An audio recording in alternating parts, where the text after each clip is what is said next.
ਤੇ ਗੁਰਮੁਖੋ ਆਪ ਤੇ ਗੁਰੂ ਸਾਹਿਬ ਬਖਸ਼ਣ ਜੋਗ ਹੋ, ਬਖਸ਼ਦੇ ਨਾ ਬੁਲਾਓ। ਫਤਿਹ ਗੁਰਮੁਖੋ। ਵਾਹਿਗੁਰੂ ਜੀ ਕਾ ਖਾਲਸਾ, ਵਾਹਿਗੁਰੂ ਜੀ ਕੀ ਫਤਿਹ। ਵਾਹਿਗੁਰੂ ਜੀ ਕਾ ਖਾਲਸਾ, ਵਾਹਿਗੁਰੂ ਜੀ ਕੀ ਫਤਿਹ। ਗੁਰਮੁਖ ਪਿਆਰਿਓ, ਆਪ ਜੀ ਦਾ ਬਹੁਤ ਬਹੁਤ ਧੰਨਵਾਦ ਸਾਰੀ ਹੀ ਸੰਗਤ ਦੇ ਵੱਲੋਂ।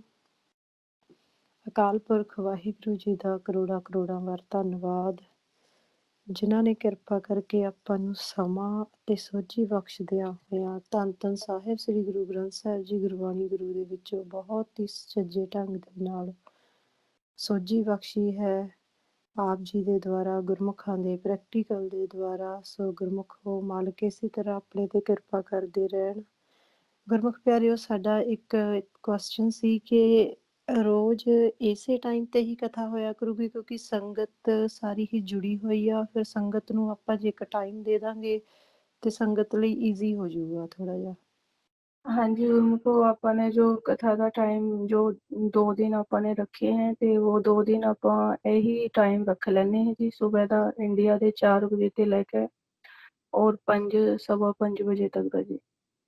ਠੀਕ ਹੈ ਜੀ। ਵਾਹਿਗੁਰੂ। 2 ਦਿਨ ਆਪ ਜੀ ਦੇ ਵੀ ਮੰਗਲਵਾਰ ਤੇ ਸ਼ੁੱਕਰਵਾਰ, ਟਿਊਜ਼ਡੇ ਤੇ ਫਰਾਈਡੇ, ਹੈ ਨਾ ਜੀ। ਵਾਹਿਗੁਰੂ। ਸਤਿਵਚਨ ਵਾਹਿਗੁਰੂ ਜੀ। ਠੀਕ ਹੈ ਜੀ, ਧੰਨਵਾਦ ਜੀ ਆਪ ਜੀ ਦਾ ਬਹੁਤ ਬਹੁਤ। ਅਸੀਂ ਸੰਗਤ ਚੋਂ ਗੁਰਮੁਖਾਂ ਨੂੰ ਬੇਨਤੀ ਕਰਦੇ ਹਾਂ ਕਿ ਵਾਹਿਗੁਰੂ ਜੀ ਸਿਮਰਨ ਦੀ ਸੇਵਾ ਅੱਗੇ ਸ਼ੁਰੂ ਕਰੋ ਜੀ। ਵਾਹਿਗੁਰੂ ਜੀ ਕਾ ਖਾਲਸਾ, ਖਾਲਸਾ, ਵਾਹਿਗੁਰੂ ਜੀ ਕੀ ਫਤਿਹ। ਵਾਹਿਗੁਰੂ।